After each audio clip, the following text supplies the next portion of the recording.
This episode of La Verdad podcast is brought to you by our friend Sonia Figueroa of csonia.com. Hey Vfig. What's up? What's my favorite thing to do in the summer? Watch baseball. No. You know, my favorite thing to do is barbecue and family get-togethers. But it's hard to do when I don't have a nice big backyard. True, which is why we should be reaching out to our chica Sonia if you want to buy a house. Yeah, actually, Sonia has a ton of experience in helping people find the right home, especially first-time buyers, over 12 years to be exact. So, if you're listening right now and you have the itch on buying or selling, you need to contact Sonia Figueroa. Vfig, how can you do that? Easy. Just visit www.csonia.com. That is www.seesonia.com. Or just search for her online. She also speaks Spanish. Habla español, mi gente, and back to the show. This is La Verdad Podcast.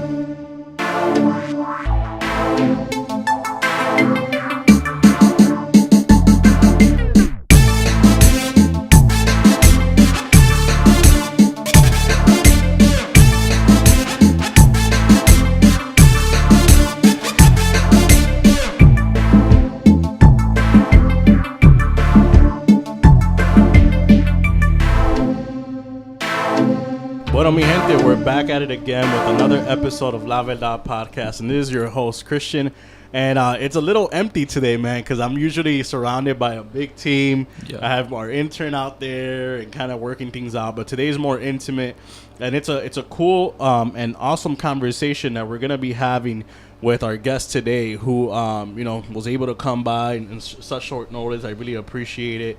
But with us today... before we go into that, before we go into the discussion, I do want to bring up that if you like our show, if you want somebody else to hear it, please subscribe to the podcast. We're going to be available on iTunes. We are available on iTunes or on your podcast platform. So in your phone, when you pull up your iPhone, if you have an iPhone, go to the podcast app. Go ahead and subscribe to it. Also, we're going to be releasing this one on YouTube. So those that are listening to the podcast on audio format, go to YouTube so you can actually put the sound of my voice to my face and kind of figure out who the hell is talking, right? So do us a favor. We're available on all the social media platforms that you might be using, Facebook, Twitter, Instagram, as at La Verdad LTD. So, share it, subscribe, and show us some love. So, also, if you go to our website, www.laverdadltd.com, you might find some blogs. And I just wrote my first blog a couple weeks ago. So to me, it was like a big deal because I hate writing, man. And everybody was kind of telling me like, yo, you should get into this, write a blog. So I ended up writing a blog. It's about my grandmother, who I bring up a lot on this podcast, who's most likely, pretty much the inspiration for what I do on a daily basis. So check it out. But today... today is Sunday, August, 19? Let me double check here. August 20th. And there's a Pilsen Fest going on right now, right? It's a big fest, bro. It's a big-ass fest. I just saw, like, a lot of different performers. They brought... Nina Sky came out yesterday. Nina Sky. I think Elias today, I think. Elias, I follow her because she's Calle 13's, Presidente Calle 13's sister. Oh, word. So, yeah, so she's the one that used to be known as PG-13. Oh, okay. So people... Keeping the family. Yeah, so Puerto Rican, they're bringing a Puerto Rican over to the Pilsen Festival. A lot of great community-based restaurants or community... things from the actual community. I saw yesterday people on Snapchat were kind of highlighting it. So... It's awesome that we're doing this podcast on this day because we're going to talk a little bit about what's happening in Pilsen. And with us today, we have Hilario Dominguez, who is actually the housing organizer for the Resurrection Project. How you doing? Bro, I appreciate you coming by. How you been, man? I appreciate you having me, bro. I appreciate you having me. I've been great, man. I've been great. Just, in the work, in the struggle. But we're here, man. I know. I'm sure we're gonna talk about all that. Yeah, definitely. So we brought him on. If you haven't seen the news, maybe perhaps we have a lot of listeners who are not necessarily in Chicago. Yeah, they might be interested a little bit more what's happening, but we have a lot of listeners over in the East Coast, New York, who's actually going through gentrification as well. So if you are not from the area, Pilsen is a neighborhood that's over, I want to say, a little bit closer to the south side. It passes downtown. Yeah. Downtown, a lot of people, is basically the middle of Chicago. You kind of want to, If you look at Chicago, downtown's over at the top, and then it separates the north side versus the south side, right? Definitely. Our show is recorded in the north side to give you a geographical region of Chicago. Our show is recorded in the north side. You have to pass downtown to get to Pilsen, right? Exactly. Kind of, and somehow. So the Pilsen neighborhood has been going through a lot of gentrification, and we'll talk a little bit more about the history of the Pilsen neighborhood. But for those who don't know, it's majority Latino, right? It's yes. a Latino-based neighborhood. Right now it is. So Pilsen back in the 50s and 60s was majority Western European. Interesting. Actually, specifically Czech. Okay. So what happened was at the influx of Mexican migrants, with all the programs that were going on at the time in the country that were sort of incentivizing an influx of Latino migration, Pilsen became a port of entry for Mexican immigrants. Interesting. So when that started happening, it was a really interesting aspect of community that started to unfold. You started seeing the Western Europeans sort of start fleeing away from the community, saying like, oh, well, here come the brown people. Yeah. There goes the neighborhood, Yeah. So they were sort of leaving, but at the same time, our people, they needed a place to feel sanctuary, right? Yeah. To feel at home. So they started organizing and they started fighting for better quality resources in the neighborhood, like housing, education, peace, you name it. So now you see Pilsen, what it's come to today, which is this beautiful, bright, vibrant neighborhood, right, with Mexican culture literally painted all over the community. And it's one of those things that if you ever have a chance to stop by the Chicago area, go to those neighborhoods, especially Pilsen, because Pilsen kind of gives you an idea of the culture that was there. It was a very working class culture, or people, the community. So you go in there and you see, you see paintings or quote unquote graffiti that shows, a priest and then a working class person working together to bring the community back up. It's very interesting too. And I wanted to bring this up. I talk a lot to family members. I'm Puerto Rican, so one of the things that I talked to my grandfather and my father about was, where did they grow up, right, in Chicago? Just so I could have an idea of, because where you grow up, it kind of makes, the way that you act is kind of from where you grow up, right? It's definitely part of your identity, right? So a lot of Puerto Ricans were living around the 18th Street, which is Pilsen, because Pilsen starts where? Pilsen, so Pilsen goes, if I have to give you the box that it is, it would be... some would argue a little more, but Halsted to Western. Okay. And from 16th to, that'd be Cermak. Okay. Okay. And so that would be the box. Some say it expands a little bit more too. But that's to the general area. So the funny part is that a lot of the Puerto Ricans that were around that same time that the majority Latino or Mexican community was going into Pilsen, Puerto Ricans were actually in there as well, because they were working either in the same factories or the same kind of jobs. So 18th Street, right where Providencia de Dios, Providence of God Church is, right there. It's 18th. I don't know what the cross streets, right by the 1994, right? A lot of Puerto Ricans in that whole area, and those Puerto Ricans that came from there eventually moved into the Humboldt Park area or Wicker Park or Logan Square. They were very tight with the Mexican community. So you will hear, for example, family members in parties put some Mexican music on because they identified a lot with the Mexican communities. It came to the point where ICE will do raids right in the area, and the Puerto Ricans were the ones that would be like, hey, yo, hide over here, I got your back. So it created this tight-knit community. And the reason I bring this up is because when you go to Pilsen, just the landscape of the area is very tight, right? Yep. So I think it created that sense of we need to take care of each other because people don't like us. People are going to try to get rid of us.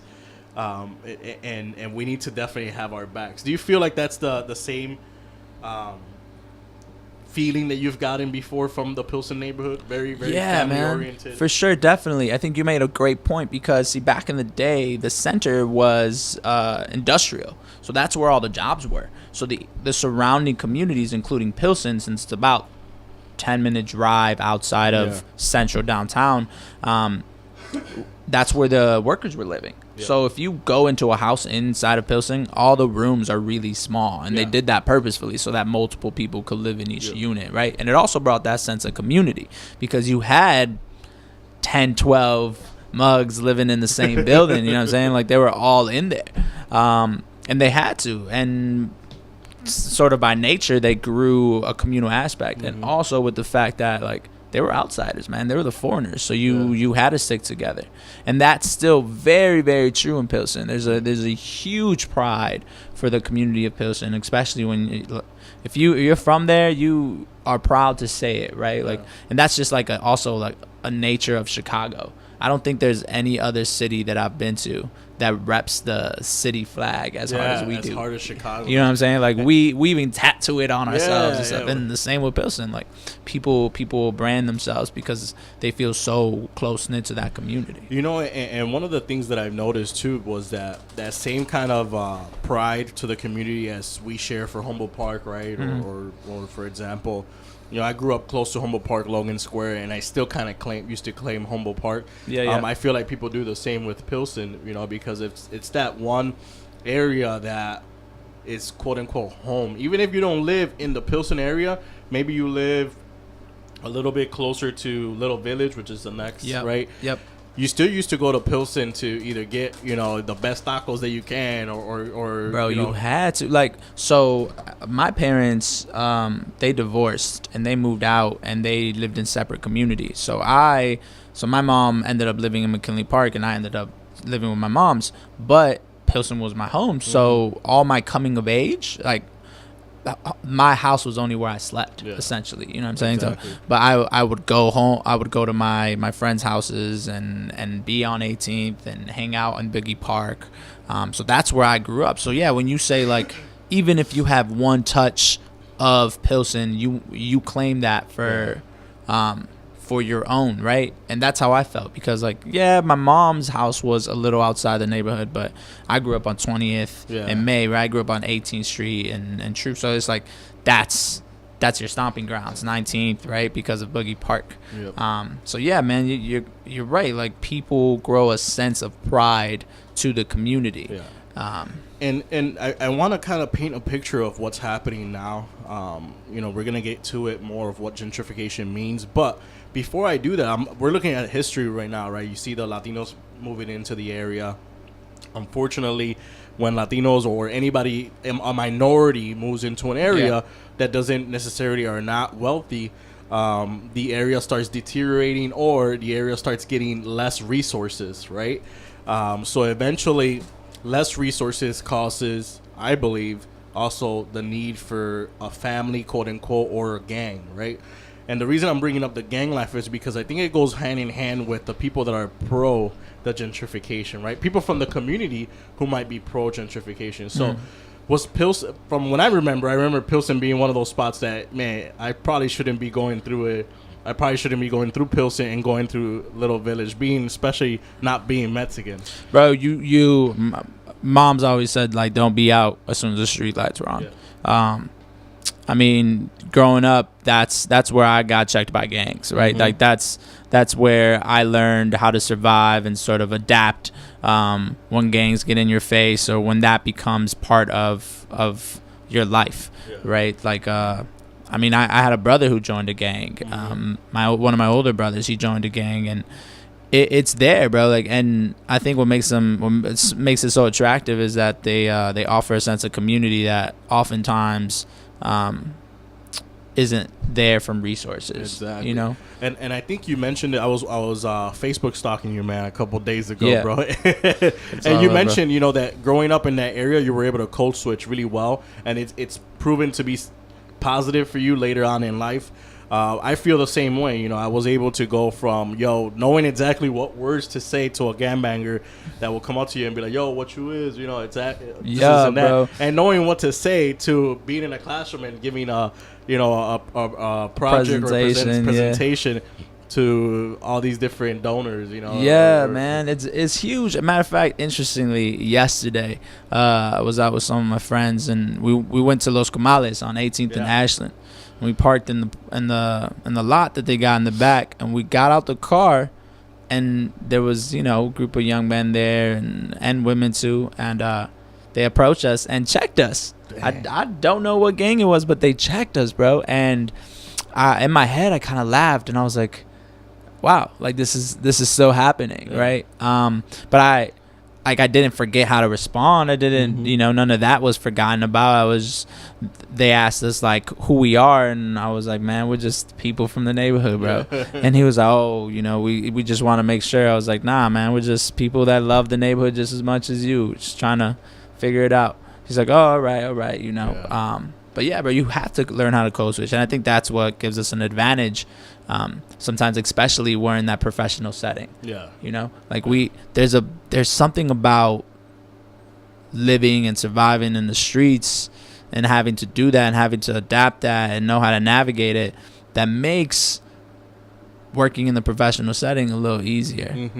Yeah, you tend to I use a lot of the stuff that I learned from growing up in an urban environment, right? Having to deal with different personalities, having to deal with drama, dude, and using that and working with it in the actual professional setting. But so I brought up the gangs, the gangs topic because I feel like people use that for the approval of gentrification, right? It happens, you know, it happens a lot, especially when you go into new neighborhood and saying, hey, we're cleaning up, we're bringing resources into the community. And I feel, and perhaps you feel a little different on it, I feel like at first they start putting these different programs in place, kind of setting it up, kind of cleaning the table a little bit to eventually go in and take it all completely. So before we go into that discussion, I kind of wanted to bring out the definition, the Webster definition of gentrification.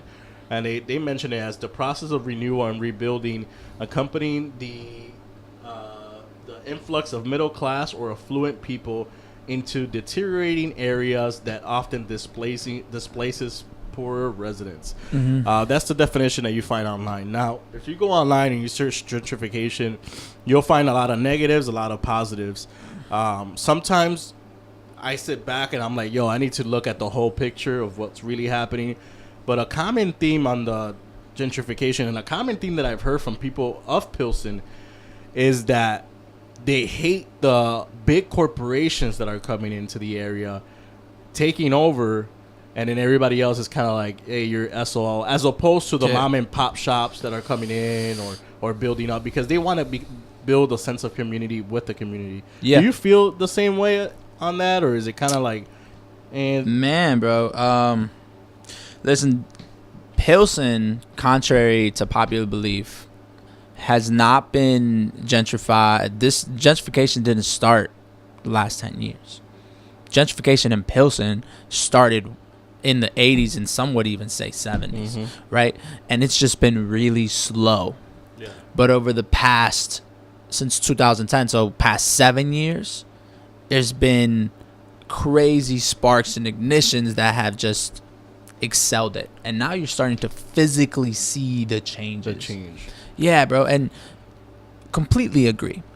There is, I don't think you will find someone that will say, I do not want development. I do not want improvement for a community. But the tricky part is I want things to get better, but I don't want my tia to leave. Yeah, exactly. I want my family to be able to stay here and reap the benefits, and bear the fruits of their labor because they built the community. Yeah. So when huge predatory developers come into the community and they're like, oh, we're going to create these huge complexes that will be centers for the community and will improve the community and improve the housing, instantly you're like, improve? You know, who are you with your white savior complex to come into our neighborhood and think that our neighborhood needs improvement or saving? Yep, exactly. You know, We've been doing that. We've been working. We've been doing it ourselves. Our tias and tios and pops and moms, they've been working on that when they've come here. Like, that's why they started organizing, right? Like, they're the ones who put as soon as they left work, had to put on their walking shoes and get to work for the community. Exactly. Right? So don't come in here and now think you're going to build something and save our community. Not only that, make it easy to kick out our families because now they're being priced out. Yep. Like evictions are off the charts in Pilsen right now. And bro. I think one of the common occurrences that happens when gentrification happens in the community is, as you mentioned, you know, they come in and they say, we're going to give you this, we're going to give you that. But then the first thing that happens is either, you know, the landlords start saying, oh, man, they're going to buy my building for $500,000 or whatnot. And yet I'm charging people rent for $600, $800, 2-bedroom, which is, you know, amazing for the city of Chicago. You don't really find that. So what ends up happening is that they might kick the first person out because their lease is done. And in that apartment that was $600, now it's $1,200. And they fix it all up, right? Easy. But then you have the other ones that are sticking around. They've been there for 20, 30 years. They know that they don't have the money, right? So they start neglecting that apartment, right? Kind of like the slumlords that we remember from back in the 60s and 70s. They stop taking care of those apartments, and then that person is forced to move. Now, you've been living here for 30 years, 20, 30 years. You know exactly who is, you know, the bodega in the corner. Right. You know exactly where to go. You probably don't have a car because, unfortunately, you know, they might be poor. Their money is going somewhere else, right? Their money has to go. There's other priorities as opposed to a car. So everything's walking distance to you. Your neighbor is your best friend. Yep. Now you're 60, 70 years old, and you're forced to move the community. It's a trauma, man. It's shocking, dude. It's crazy. It's a struggle, man. I think it is evident and clear that there are systems and institutions that have made it really hard for our people to progress, right, to get higher. So because of that, they take advantage of those gaps. You know, it's easy to take advantage of those gaps and come in and show and bring in a suitcase of money to my tia's house and be like, I will give you $300,000 cash. I'll give you an example. Yeah. So I'm you know, I've done pretty well for myself where I'm in a position where I can buy a home, right? So I've been looking to buy a home. Yeah. Other day I found a property in Pilsen, and this is rare now, a little less than 300,000, right? So I immediately, I was like, okay, I gotta go get pre-qualified and pre-approved and start the process. That takes a day. So I by the end of the day, I was ready to go. I was like, next day, let's start, you know, the actual buying process. Okay. So I get a call that same day at the end of the day. And it was like, listen, property's gone. And I was like, what? Get the fuck out of here. I was like, what do you mean? Yeah. Building sold. 400,000 cash. Oh. Now, who can compete with $400,000 cash? Wow. Not me, you know? Like I was a former teacher, not even on a teacher salary. Yeah. Like there's no way I'm competing with $400,000 cash. And also you get, you know, it's easy for someone to be like, "Oh, why how could they sell to someone that's not Latino? I'm from the neighborhood."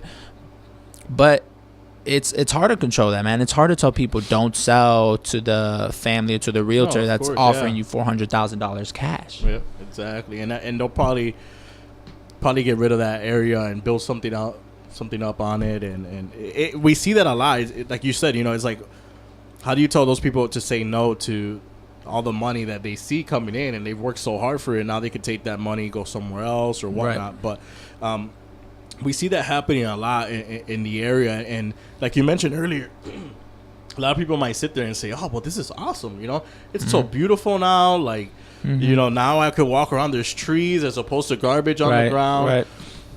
And this is what really pisses me off, because I feel like it goes hand in hand with the political structure that we have here in Chicago. And I won't get too much into politics. I try to not get too much into it when it comes on to little topics like this, because some people might get turned off automatically and stop listening to the actual full conversation.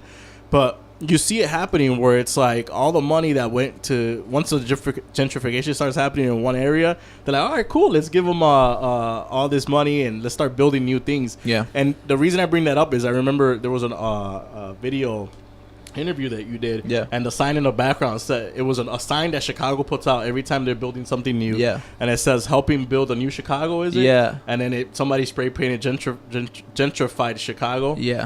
And I was like, whoa, like that's bold. That's a bold statement, but it's true, you know, because now you start seeing the roads are cleared, right? Because that belongs to the city.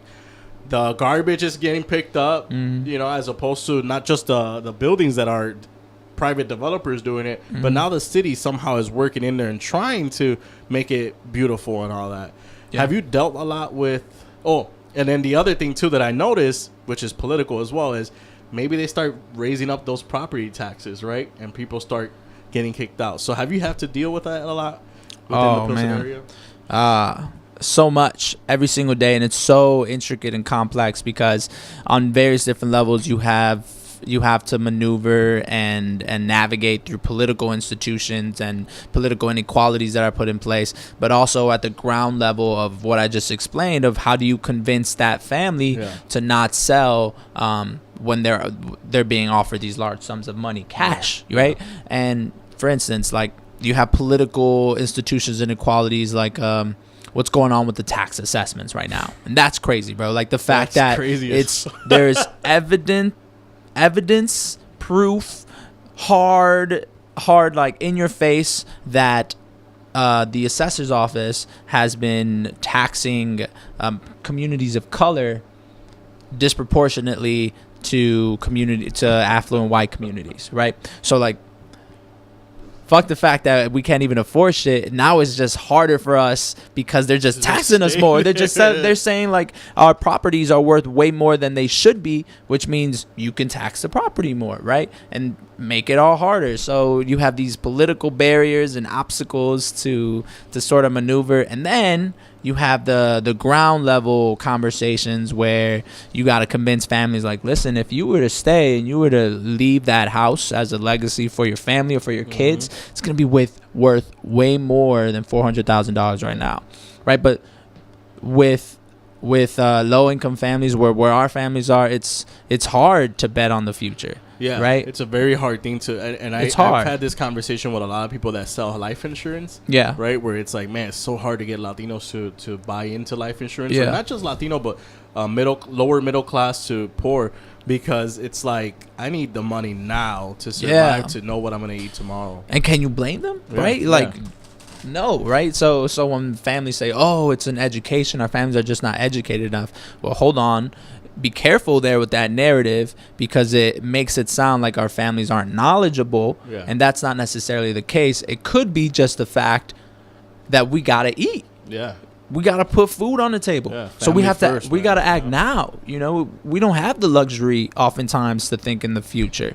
And so that ground level sort of complexity, that's it's a challenge all around, man. You're talking about difficulty at the ground level and then at the political structures that you have to balance, right? So those are questions that I constantly have to think about, is how do we balance development, because it's coming. It's going to happen. It's coming. How do we balance the development, but also how do we protect our families from being displaced? Yeah. Like, you cannot kick out my tia after she's worked so hard to build this community, you know, and for the mere fact that she can't afford it anymore. Yeah. And now you're talking about property values that teachers can't even afford. Aren't teachers the people that you want in your community? Exactly. So like, you know, how do we start balancing that? And it plays a big role too. I was reading an article that talked about some of the effects of gentrification, and it starts with, you know, you come in, people that are renting, they can't afford it, you know, because the prices go up in rent. Then it goes into even all the way down to the children, right? It affects the children because the schools now are getting really nice, but the parents can't afford it. Yep. So the kids have to now go to another area, and it hits them twice because those kids were used to their friends. Those kids were used to the teachers. The teachers knew how to teach those kids in the area. Now those kids are sent to perhaps a suburb. Usually is what I see happening now, that a lot of people are moving into suburbs that are a little bit cheaper, and those teachers don't know how to deal with those kids. So those kids suffer now twice, right? They're suffering because they lost their family, their friends, and now they lost their sense of community, and now they lost the connection they had with the teacher, perhaps not the same type of teacher. Going back towards the tax assessment, what are some of the issues that you see down there that like are right there in your face, that are showing you that something wrong is happening, something kind of bias is happening. For sure. Here's a clear one. You see a one flat single family home, and this home, just for sure, you're like, oh well, it needs fixing up. You can see physically, it's sometimes even the structure is off, and you can even see the slant in the building. So you think in your head, I wonder how much a building like this is worth. When you just sort of tell, like, oh, well, that house can't be worth so much. It needs a lot of fixing up. But when you see that that property is worth close to $300,000, you ask yourself, like, that's odd. Yeah. Something's interesting happening. And that's what it's not necessarily that huge disproportion, but those are the disproportions that you see in the tax assessments, right? And that system is so complex for anyone to understand that there's mathematical algorithms that tell you how much your house is worth. But okay, let's go with that. Let's go with the fact that there's going to be computers that tell us how much your house is worth. Let's make sure we have the best program that is going to get as close as possible to fair, right? Because what most people don't understand is there's this ideal of regression, and regression simply just means that there will be some error. For a fact, there will always be regression. But how can we make that error, that margin of error, as small as possible so we get as accurate as possible, especially when you're talking about our families, right? Because if whatever price you put on that property is going to determine those property taxes, and if that is unfair, now you're talking about families that may be priced out because they're paying too many taxes and they shouldn't be in the first place. And then if you look at it too, it's something that me and my dad talk about all the time, is that the new tax percentage that went into effect, I want to say 2 years ago or something like that. I might be wrong on the date, but was only against buildings or areas that were worth $250,000 or more, right? So the funny part is, like, I think the house that we were in or a friend's house, I think before that tax increase happened, it was only worth like 196, 198. The tax increase happened. They got their house reassessed, right?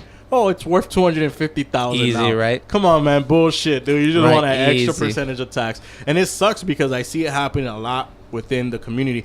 And what really sucks is that the actual person that's in charge is a person of color, right? Yeah, he's your people, bro. He's Puerto Rican, bro. Yo, that's the crazy part. And man. I met the guy before. I talked to the guy, and it's just kind of like there's been a lot of issues behind it, and he's in hot water all the time, and I'm sure we could talk a lot about that later on. But it's bullshit to see the type of things that are being hitting our people left and right. You have the neighborhood changing. You have your kids suffering in school now because perhaps he doesn't make the same cut as everybody else because there's new people coming in. You have your bodega of the corner, or your corner store is no longer a corner store, it's a Starbucks now. You don't know how to order a fucking drink from Starbucks. You know what I'm saying? Like, I'm just putting myself in their shoes. Now they're saying, hey, man, you owe $6,000 in taxes when last year you were probably paying $2,000, right? Which you probably worked a little bit of overtime to manage. You could probably manage. It's like now you're getting hit left and right. On top of that, the city is charging all these different taxes. Bro, they got all types of water taxes and garbage taxes now, and recycle tax. You name it. Like, so of course, when somebody says, "I'll give you $400,000 for your house," the first things you're gonna do is, "I'm gonna move to Atlanta. I'm gonna move to Orlando." It's easy, and what you're finding is families are moving back out to the suburbs. Actually, back out to. A lot of families actually from Pilsen are moving to communities like Back of the Yards or Midway. Midway especially, which right now properties are cheaper, but as that community starts to grow, right, starts to improve, resources come in, those families that are in Midway now, they're like, whoa, what happened? We thought we could afford this. Now we're going to be pushed out even further. And it's almost like a reverse suburbanization process. Like, families from the suburbs are moving back into the city, closer to downtown, and families in the city are forced back out to the suburbs. Bro, but like it, people might say it's a conspiracy or whatnot, but this has been in the plans. Oh yeah. From daily number one. This is structured, man. This is structured. This is strategy, right? This is what powers that be, whoever they were, whoever they are. These are things that they think about, and those policies that they write and the moves that they make. That's their agenda, you know. So it's very easy to see, because think about it now. Pilsen's not the only community. You got communities like Woodlawn, who is going to be getting the Obama Library, right? And people are so excited about the Obama Library, possibly the Tiger Woods golf course.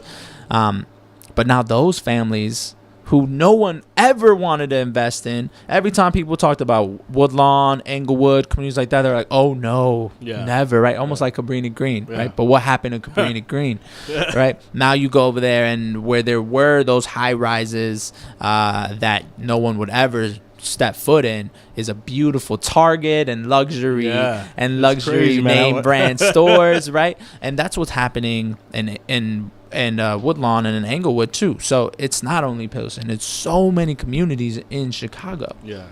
And I guess the part that, because it's beautiful to see the city becoming beautiful again, quote unquote, but it's very nasty the way it happens, right? Or the way that or the underlying factor of why they're making Chicago nice or beautiful. Because for so many years, and I think we started out this conversation with that, was that for a long time, these communities needed that. You know, these communities needed new roads. These communities needed new, better garbage, and the money was there. That's the thing, is that the money is there somehow. I mean, you have people talking about like the TIF money that is never touched, but for some reason is always in the downtown area. I mean, for a business person, it makes sense. You know, they're bringing you money in, but then the people that voted you in and the people that are actually living in the communities are not reaping any benefits out of that money that was for them. So it's happening a lot, and I guess the pro of gentrification is that it starts cleaning up, it starts becoming nice, but the con always outweighs the pros of it, right? Because I just to us, to us, and I guess I would say, oh no, like you have to deal with it, and why don't it's you part work of life harder? or whatnot. But okay, this is another thing that I saw, and you may agree. I saw this on an article saying, okay, gentrification might be good. You know, they move in. 20 years later, the same shit's gonna happen all over again. So the people that just moved in there are getting displaced. So that development group is cool, because they're not the one living there. They're just putting their money in there. They're making a little bit of money. Once the area becomes shitty or whatnot, or somebody else pops up, boom, let's go somewhere else. Let's sell this building or whatnot. It's interesting to see how suddenly there is available funds to improve communities when certain populations start to come in, right? Because like you start asking yourself, where were all those nice streets and trees before, right? And why again couldn't you put them in before all this development? Yep. And that's the question that I always ask myself, because the truth is, it is possible. Yeah, there is money back for in it. Back in the 90s. The city could have done way more to help Pilsen out and the families and work with them, but they don't, right? And oftentimes, what you don't get is that when they do decide, okay, we're going to start initiating change, the oppressed or those people like our community in Pilsen are never at the table, right? And the only way to fight oppression is through the oppressed. The oppressed have to lead the battle. So you have this example of right now what's going on 18th Street in Peoria, which is a huge crossroads right now, huge hot topic in Pilsen, because it's the largest vacant land available in the community, right? And there's a outside developer from New York, Property Markets Group, that posted up this proposal that was like, oh, we're going to create commercial and residential and art, and it's going to be a neighborhood center. Well, first of all, we've had a neighborhood center. That already exists. A second, okay, how are you going to address the people? So in Pilsen, unlike the city, the rest of the city, the majority of the city, any development greater than 8 units has to allot 21% of the units to affordable housing. And right? Most of the city is what, 10%? 10%. Yeah. And that was an agreement done and pressured intelligently by community organizations. Right? They're called the Pilsen Land Use Committee. Okay. Not every organization is on it. Certain organizations are on it, but they pressured the aldermen back a couple years to put this in place in order to just thinking ahead, right? Strategically, like, okay, here come all these developers. We got to have something that protects us. It's not even legislation right now. It's an agreement. It's a contractual agreement. So we have to make sure, how do we support the leaders to hold steadfast in that, so that when developers come like PMG, they better give us 21% on-site affordable housing, or there's no deal. So this developers is like, okay, I'll give you 10% of here, and then I'll buy more property around the community, and I'll give you the remaining 11%, right? It's not happening. So how can we get the entire community to start uniting on this issue, to start coming together and saying, okay, we got to support this 21%, but also start thinking about how can we advance that? How can we get more? How can we put in other protections, other legislative policies in place to protect our community and preserve the identity and culture? Interesting. Now, when it comes down to, you may know this or not, but when it comes down to affordable housing, right? And let's say they do the 21%. How do they verify that affordable housing is going to people of the community? Yeah, great question. So one, there's also, I just want to point out, because there's a problem in the lingo as well. Affordable housing is very much subjective at this point, right? Because affordable housing citywide is determined by HUD, and that continues to go up with property values. So someone can say, well, affordable in Pilsen right now, the average rent is going for like $1,250. Affordable in Pilsen would be $1,000, right? But let's be real, affordable is actually cheaper than that, maybe $800, right? So we have to start thinking about how to change that lingo and maybe change it to low income housing, because that makes prices really actually more affordable. So affordable housing, will that be part of Section 8, or is that no? So low income would be low income. Section 8 is completely different. Affordable housing is just a manner of speaking of saying it's lower than the average rent, and families could afford it, quote unquote. So anyone can apply to move in there. It's not necessarily like you have to be in a bucket, in a list, and then they take that person out, whatever. Right. It's not necessarily you have to make lower AMI, but people put those in place, those practices in place, to make sure that families from the community that can't afford the $1,250 or the $1,500 can stay there. Because you're right, because it's so easy for maybe a middle class Latino family that can't afford a $1,200 rent to come in and be like, well, I want the affordable ones, I want to pay cheaper. Right? But let's leave those available to families that are struggling and need that low rent price to be able to live in the community. And that's the interesting part, because I remember the same thing is happening around this area. I live in the Belmont-Cragen neighborhood, and they just opened up. So the old Marshall Fields warehouse that's on Pulaski and Diversey was abandoned for a very long time, and then they eventually sold it, and now there's development happening there. Might be that same. I don't think it's a New York-based company. I think it's a Chicago one, but the same thing happened. They were like, they didn't want to give any affordable housing. They didn't want to do any of that.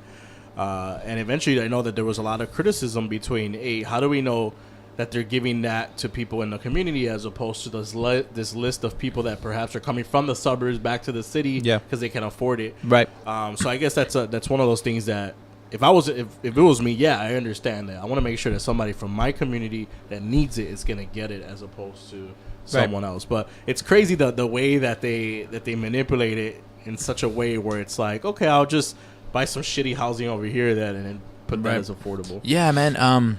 And let's also remember that policies and legislations aren't perfect. Yeah. And I'll give you an example. We have the 21% available, so it is a protection in Pilsen. However, properties we're still losing, right? I'll give you a perfect example. Recently, we lost Casa Aztlan. Casa Aztlan was the heart of Pilsen for a very long time. Okay. it was Google before Google was ever invented, right? If you had any question, you had and you wanted any kind of answer, you went to Casa Aztlan, and there was someone there or something there for you, right? Like when my brother joined the gang, like I mentioned earlier, and my pops wanted to figure out how he can help him, he went to Casa Aztlan and received like resources and people that were able to talk to my brother and talk to the gang and help my dad figure out how to navigate that and how to get my brother out. Wow. Right. So you talk about a community organization, a community center, right? This center that PMG wants to build, that was Casa Aztlan. Casa Aztlan was that for a lot of people, right? They used to even have pottery in the basement. That when I was a shorty, like you went and that was the first time I got to press the pedal and do some pottery classes in there. I mean, that was our place. That was our safe, our stomping grounds. We lost that. So it got sold? So what happened was, through mismanagement, the property was lost to auction to a bank, to the bank. The bank had a closed sort of auction, sold it once, got sold again. Essentially, it was a steal every single time. Yeah. The last selling price was something around $700,000, right? Why is that a steal? Because now the developer is going to flip it, and he has like 5 to 8 condos that he's building. And again, because he's under that threshold, he doesn't necessarily have to set aside 21% for affordable housing, right? So each luxury condo, he's gonna sell easy at starting prices of $300,000 to $500,000, right? So do the math yourself, right? You say seven. Let's say he has 7 condos in there going at 500. That's 3.5 million, right? Wow. And he bought it for 700. He just quintupled his money, right? And who's gonna buy a condo for $500,000? It's not me. Not one of us. It's not my tia. You know, like whose tia is that?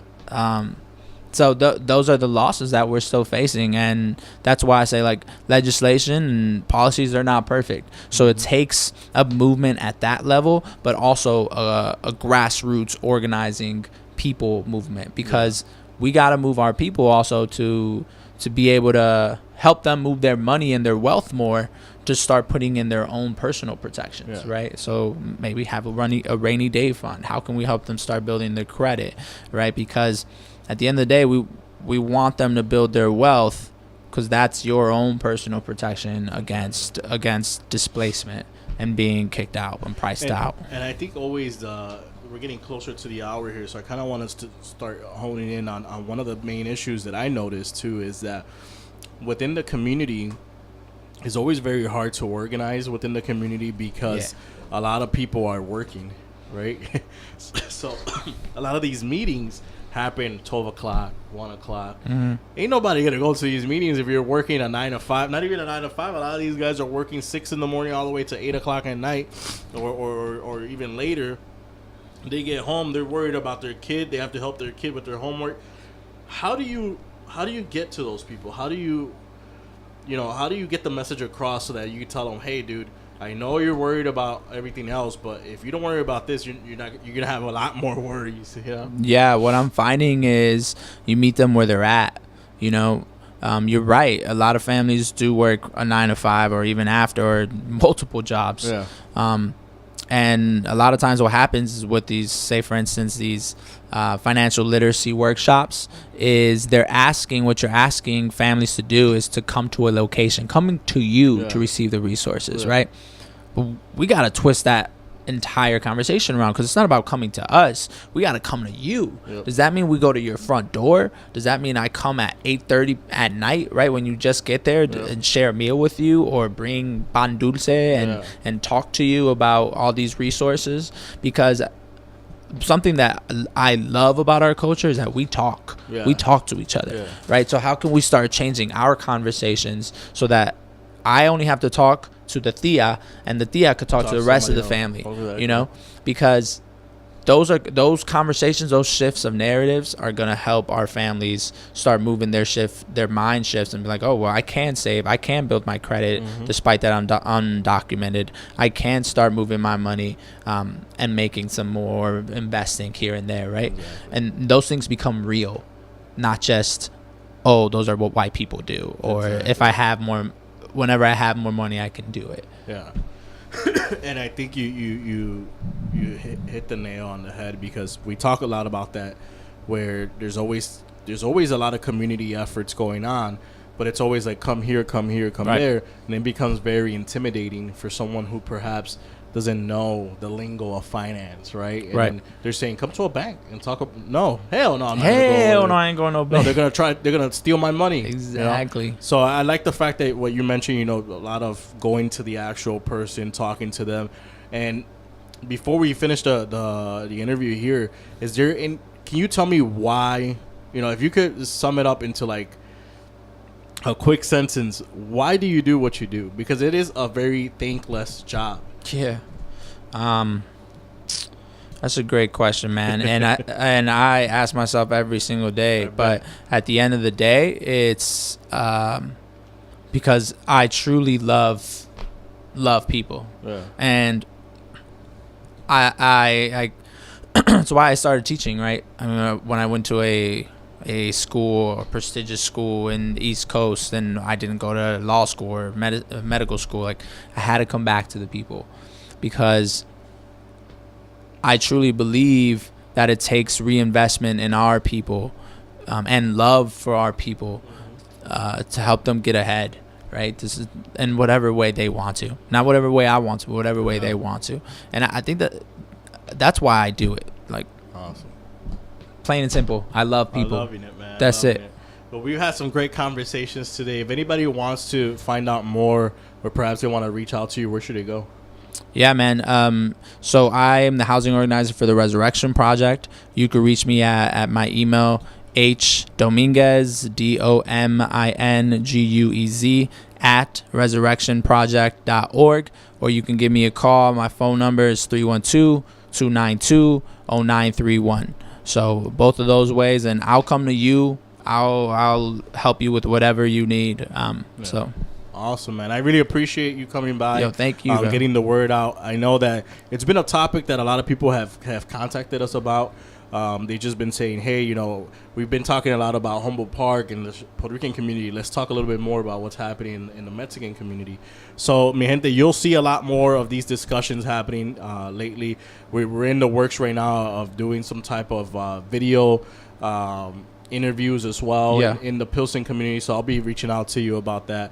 Once again, thank you so much for coming by. Bro, I just want to shout you out because these are the businesses and entrepreneurships and opportunities that we need to support, right? La Verdad, this podcast needs to be heard throughout the nation. You need to share this with your families. You need to share this with your cousins, with your primos, and your friends, because these real people that they bring on this show, these are the people that are making ground level change. Exactly. Right? And also shout out to my moms, shout out my dad, shout out my family, my brothers, shout out my girl. So much love to you, bro. Definitely, man. Mi gente, you heard it here. Please share, please like, and just put it all over the place.